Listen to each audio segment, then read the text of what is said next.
Hey guys, what's up? Okay, I'm working on a 2013 Acura Rdx. We are getting ready to do a timing belt on it and a water pump. You know, typical routine shit. And I've already got the wheel pulled off. And we're getting ready to pull the splash cover off. Give you guys a show it. A little walkthrough. So obviously, pull your wheel off, and then that little cover right down there is what we're going to be pulling off. So, take the screwdriver. You got these pins here. Most of them don't like coming out in one piece. So, get this for you. Especially having dirt under them doesn't help too much, but you can only do so much. Let's see. Get a flathead to start pulling them up. I like using these guys here to pull them out. They're actually meant for this. Push pin pull pliers.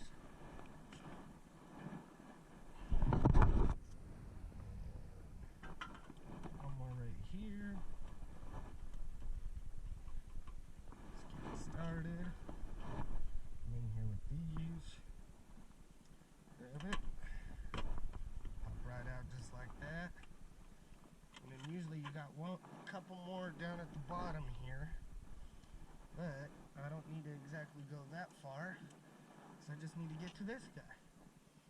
So, now that we're at this point, gotta pop this nut loose here, take the belt, the serpentine belt off, and we will support the engine, because when we come up here,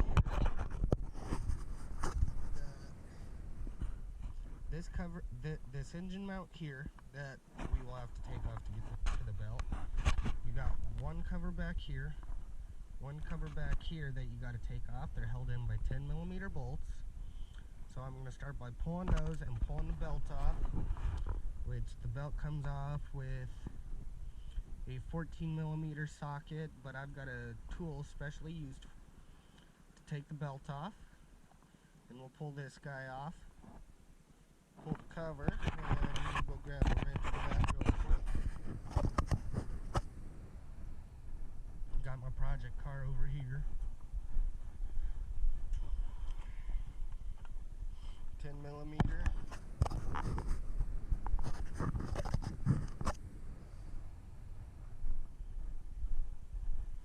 Back over here. Some of these you can do with a regular ratchet. I'm just getting easy ones with a wrench.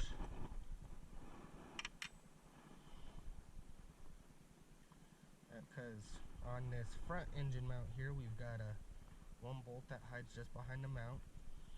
Kind of depends on how you want to do it. You could use a ratchet to take all of these off if you pull the engine mount first. I saved that till the last, so I know where I'm setting at. You know, get this guy going, get the covers off so we know. Belt didn't break on this one. This one's just preventative maintenance, so we're going to be changing out the antifreeze and doing an oil change at the same time. They're due for it.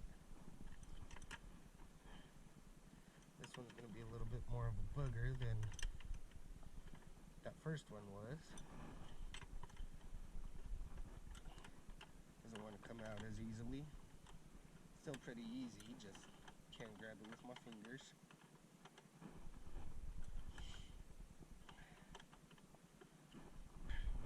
Got the timing, or the upper timing cover off.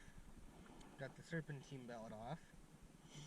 And while I was at it, I popped this bolt loose right here, which is your harmonic balancer or crankshaft bolt. Usually you have to have a tool that grabs here to lock it in place, or if you've got a nice big ratchet like this guy here, you can take it and you set it on the bolt here in the loose position, because the crankshaft does turn clockwise, and go in and very quickly hit the starter, and as soon as you hear it hit, it'll move the bolt or the ratchet up like that and hit it up against the control arm, and it'll pop the bolt loose. But you have to make sure to shut the vehicle off really fast, because I was looking for the starter relay to jump that, but I don't have the programming on hand to find out exactly which relay it is, so I did it that way instead. Cracks this bolt loose pretty easily and take it out. It's got a little bit of a length here, but not too horrible. Comes right out like that. And then the automatic balancer, you just grab it and walk it up. So we got the crankshaft sprocket pulled off, got the timing cover pulled off. There it is right there. We've got 1, 2, 3, 4, 5, 6, 7 bolts that hold this on right here on the engine. And then after you pull the timing cover off, you've got this guy here that sits on your crank sprocket like that, and it is side specific, so you want to make sure this side that looks like this with the teeth on it, how this side, and see how this side doesn't have any teeth marks, it's just a solid circle. You want the T side marks to go towards the timing belt. And yes, I'm draining the oil too, because I got in here and found out we got an oil leak out of the crank sprocket, and so I'm gonna go ahead and do that while we're in here. And coming up top here, obviously got the upper covers off right there, so now we're all nice and open. Now I'm working on pulling the engine mount off so we can get that out of the way to get to the water pump and idler pulley. So one bolt here.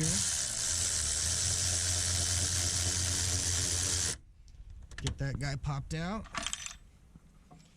Bolt should come right out just like that. And then you've got 2 bolts here. This ground wire here gets bolted down right there. And then you've got about 2 to 3 bolts holding this bracket section in that we will be unbolting. You've got the 10mm here for the wiring harness. And I'm gonna go ahead and get that all pulled off. And when you go to pull the engine mount, you actually want to support the engine with a jack, because it will drop down. So make sure you bring a jack over and get it supported on the engine so it doesn't drop and crack the oil pan. And let me get this all set up and I'll be right back. Okay guys, so little update. Got the engine mount support bracket pulled off, but the unfortunate part is there's one bolt down in here that you have to remove to get this bracket down here off to pull the belt off.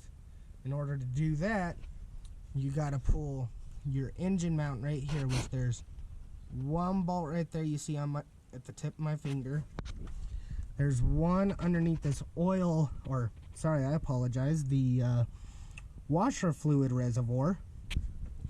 And you got to move the computer out of the way because there is a third one. I'm not sure how well you can see it, but right there, right below the computer. I got to pull that guy off in order to get that bracket off. I've lowered the engine and I tried raising it. It does not give me enough room to get a ratchet in there and pop it. So I'm just gonna pull these off real quick, get that bracket off.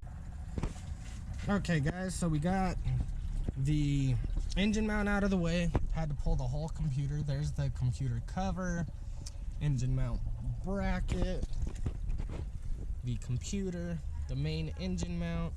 Had to pull this cover off here on the left side to get one 10mm screw for the computer mount. And now we've got everything all exposed, everything's open. One mistake I forgot to mention, drain the antifreeze, because we are doing the water pump. It sits right about at that hole right there. Got to reach up, there's a little twist knob, and all you do is twist it, start draining. Make sure your radiator cap's loose so you don't have a vacuum pulling and it's slowing your drain process down. And so now we are going to make sure everything's set to top dead center, which there's one timing mark there, one timing mark there, and one down on the crank sprocket. You want to make sure everything's set to top dead center before you pull the belt, because it is an interference engine, so if you do get timing off, you can bend valves. So I am going to go ahead and get the belt pulled off. Come to find out, it actually was not the crankshaft sprocket that was leaking. It's nice and dry. The residual around it is actually oil from the timing belt tensioner. Seal started leaking, so that's where our oil came from. Explains why we don't have very much oil. It's acting like it's got pressure, but don't want to trust it because it's leaking already. So, and that's why our new timing kit has a tensioner that comes with it. So instead of having to reuse the old tensioner or buy a tensioner separately, I bought a whole entire kit. Runs about, I want to say $200 for, yeah, about $200 for a timing belt kit for these, which is the timing belt, the water pump, a new tensioner pulley, new, like I said, a new water pump. Let me get all this pulled out here. Kind of hard to do one-handed.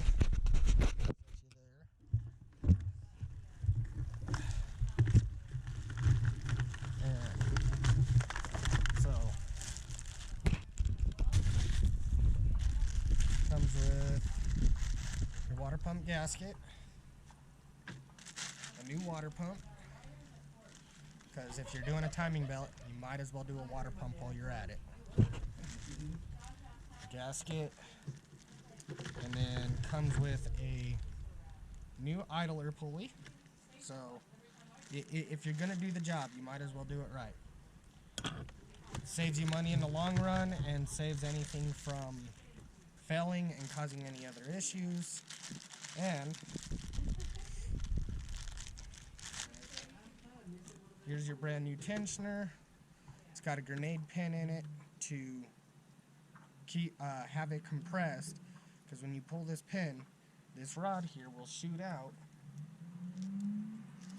how that one's sitting. So that's your big difference. And sometimes it comes with a spacer, because you may have to use a spacer for your idler pulley, because the gaps are different, but usually 9 times out of 10 I just throw them on anyways, and it still runs good. It just makes sure everything stays aligned. And nice quality Gates belt. These are the only belts I'll ever use for timing belts. Granted, Gates is pretty much the only company that really makes them. Not gonna break, no issues. So yeah, we're gonna get this all done, It's about, like I said, right around $200 for the whole kit through O'Reilly's. Just the water pump alone is usually about 150 bucks, so it's definitely worth getting the whole kit. The belt runs about 60 bucks all by itself, give or take. But I will be right back with you, and we will have the water pump out. Alright guys, so I'm back, and we're getting ready to pull the water pump out now. Just got one screw left. Here you go. That out of the way. We're going to pull this one screw. Now what I typically do is I'll pop all the screws loose just so I can start draining it all. So when it comes off like that, we don't have to worry about losing antifreeze all over the place super fast. So, and obviously water pump looks really good, but we're doing a timing belt, might as well do it anyways. So there's that guy, and then our old gasket right here. Get that guy off,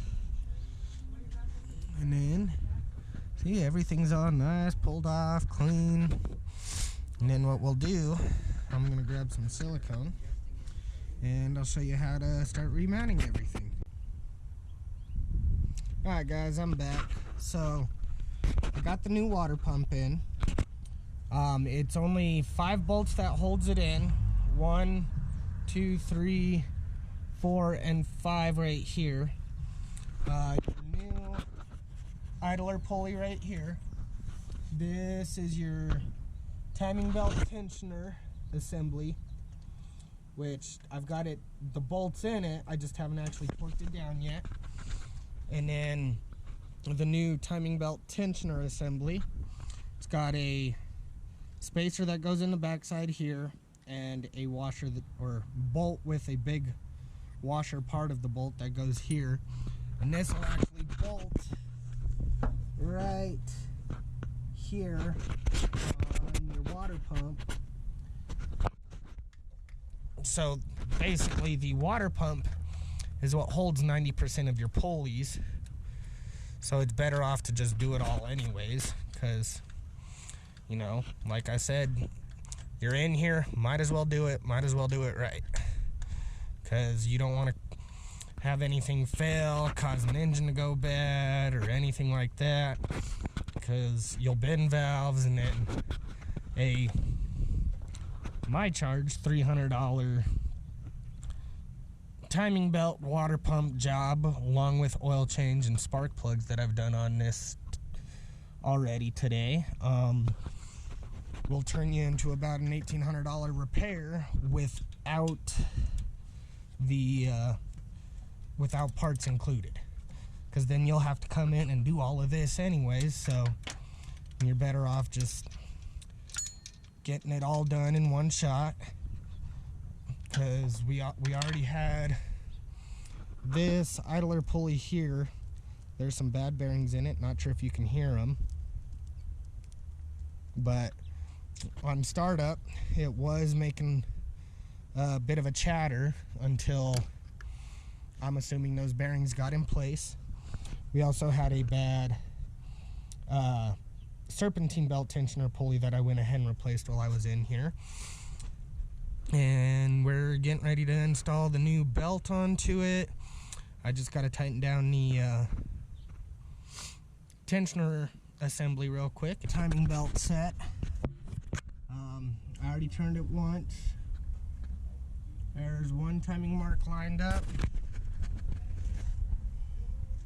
The other timing mark lined up perfect. And the crank sprocket timing mark lined up. Get everything all set. You'll rotate the engine by hand once to make sure timing is all lined up, so that way you don't start it and possibly run the chances of bending valves. And as you set it, there's a little grenade pin that I don't know where I put at the moment that is in the tensioner, and when you make sure everything's set before you rotate it by hand, you pull that grenade pin. You want to make sure all the slack is on this side of the belt here when you install it. So you'll start on crankshaft, come up this idler pulley, come around this cam sprocket, under the water pump, up and over this cam sprocket, and then around the tensioner pulley. You'll have the tensioner out when you go to put it all on, and you should have enough slack to where you could bolt this tensioner up to pushing on the tensioner pulley without any issues. If you have issues, you don't have enough slack on this backside on the tensioner pulley. So reset everything, set it, and then you're all good to go. Once that's all set, then you can basically pop everything back together, which would be all of your stuff. So real quick, I'm going to take my socket right here. I already put it on. Gonna back the crank sprocket back out so it's not in our way, because you do have to put this guy back on, and it'll go right there. And then you'll take your timing cover, and this guy here will slide up and in just like that. And then once it all lines up, probably have to run up top, put a couple screws in up top here as well, just to kind of get everything all set right. Which these are all your timing cover screws here, and you actually got one right in the middle here that you can set. If I remember which screw it was, which I don't at the moment. So I'm gonna get one down here. It's all the way at the bottom. And after I get the timing cover all bolted back up, I'll be right back. Alright guys, I'm back. Got the timing cover installed. Got the engine mount bracket installed on the engine side. FYI, that does have to go on before you install the timing cover, or you have to pull the timing cover back off to install it, just so you guys know. Not that big of an issue, but make your life easier. Put it on before you put the timing cover on. And then down over here, the harmonic balancer, or the crankshaft pulley, this big guy. You've got that keyway right there. There's a keyway right in there, and all you do with this is it'll slip right on and go all right there, and then you'll run this crank bolt back in, which what I always do is Permatex thread locker, high strength Loctite, because it is a crank bolt. You do not want this guy backing out on you, so you'll just take it. I always just I'll run it across 90% of the threads. It is a little colder out, so it doesn't move as quickly, but I usually put enough on where it'll just start spreading across the threads, but as you put it in, it'll actually distribute itself across all the threads. And that guy will you'll start it by hand, get it in, and I always recommend, if you have an impact, to use an impact on this, because you do want to torque it down. If you leave it too loose, it can back out. Got a big old snap-on impact here, 1/2 inch drive. Then I just, and it's pretty much torque. You can torque it. I've been doing this long enough that I know, and that harmonic balancer bolt is a 19 millimeter. So that is all good to go and installed. I'll put the splash shield back on, and then I'll put the engine mount back in, the computer back in, the coolant overflow back in, and the serpentine belt, and get this all bolted up.